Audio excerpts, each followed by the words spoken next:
तारीख को रैली थी, युवा आक्रोश रैली। उस समय सरकार की तरफ से कमिश्नर और संभाग आयुक्त आए थे और बात भी चली और हमने उस दिन ये भी कहा था कि अगला हमारा पड़ाव होगा वो राज्यपाल, आवश्यक प्रधानमंत्री, राष्ट्रपति, उनको भी ज्ञापन देंगे।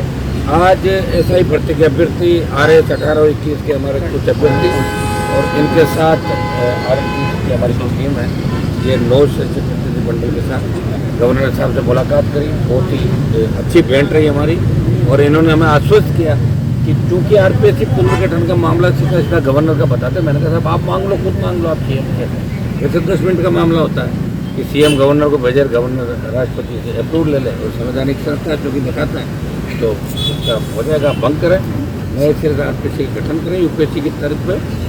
और दूसरा SI भर्ती के अंदर जो बदनामी देश के अंदर भारतीय जनता पार्टी की हुई, शासन की हुई और युवाओं को बरगला के वोट लिया कि हम भर्तियाँ रद्द कराएंगे, पेपर लीक की घटनाओं पर रोक लगेगी, पेपर माफिया अंदर होगा।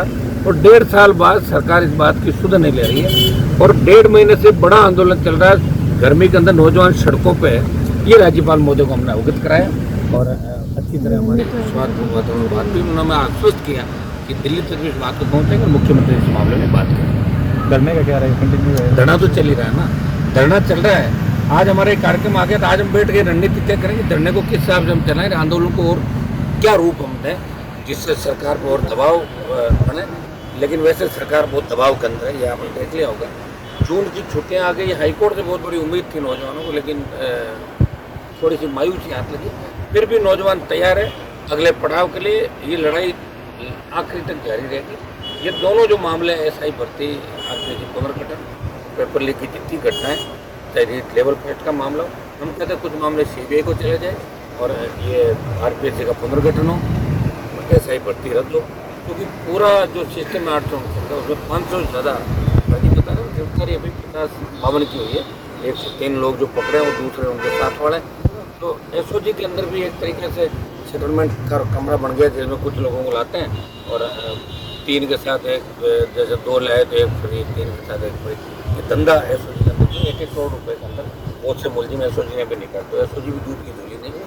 हम चाहते हैं कि ये मामला एक बार रद्द करके जाँच जारी है, CBI इसकी जाँच करे।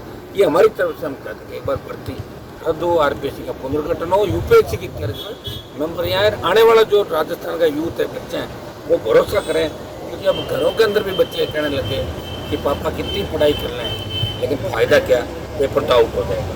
जो अपमान राजस्थान का देश के अंदर, अपमान को हम सहन नहीं करेंगे और राजस्थान के सम्मान की लड़ाई हमारी आखिरी दम तक जारी रहेगी। आपने आश्वासन आपको मिला था कि आपकी फोन टेपिंग भी हो रही है, तो मैंने सही कहा और सही आरोप लगाया मैंने।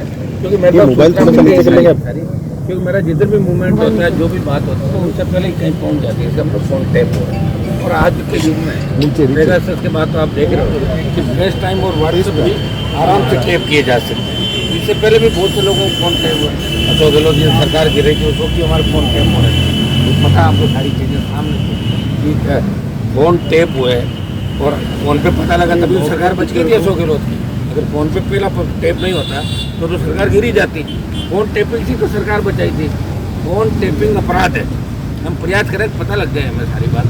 तो लिख के भी हम दे रहे हैं कि भाई हमारे फोन टैप गलत है। किसी की प्राइवेसी, आप जब तक देश को कोई खतरा नहीं हो या कोई दूसरी गतिविधियों में शामिल नहीं हो तब तक आप फोन किसी का टैप नहीं कर सकते। ये हमारा बहुत संवैधानिक अधिकार है। दुर्भाग्य है कि राजस्थान गलत दिशा की हो रहा है ना। गहलोत वसुंधरा के बाद भजन लाल जी भी इसी दिशा में चल रहे। राजेंद्र राठौड़ ने जो बयान दिया था उससे गलत बयान दिया, राजेंद्र राठौड़ जी ने गलत बयान दिया। उनको बयान नहीं देना चाहिए था क्योंकि उन्होंने जो विधानसभा में भाषण दिए, बार बार जो आंदोलन किए, गिरफ्तार हुए, उसमें रोज ये इनके लंबे लंबे भाषण, SI भर्ती रद्द करो, RPSC का पुनर्गठन करो। अब लोग कह रहे हैं राजेंद्र राठौड़ कौन सी बात माने, ये माने वो माने, क्या सरकार माने के बाद इस तरह बदल जाओ?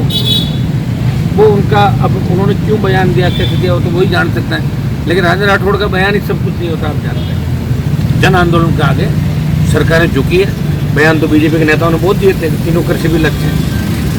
प्रधानमंत्री जी ने खुद ही कहा सारे मंत्री MP से पोस्ट कराई और भी बिल वापस ले लिए। तो लोकतंत्र में जिधर जनता होती है उधर ही सरकारें होती है, सरकारें बदल जाती है और इसमें सरकार को बदलना ही पड़ेगा। भर्ती भी रद्द कराएंगे, RPSC का पुनर्गठन कराएंगे। दोबारा से ऐसी हिमाकत कोई राजस्थान में नहीं करे। हमारा जो राजस्थान जिस तरह पुराना राजस्थान था 25 साल 30 साल में सम्मान राजस्थान का था, वो सम्मान हम लौटाएंगे राजस्थान में। सर जयपुर में फिर महापड़ा हो कोई जरूरत ही नहीं है, हम अपना आप कर लेंगे, आपको जो भी होगा बता देंगे और अब की बार होने से पहले ही ठीक कर देंगे सरकार को। ऐसे ही और वीडियोस देखने के लिए सब्सक्राइब करें मॉर्निंग न्यूज इंडिया को और जुड़े रहिए हमारे साथ।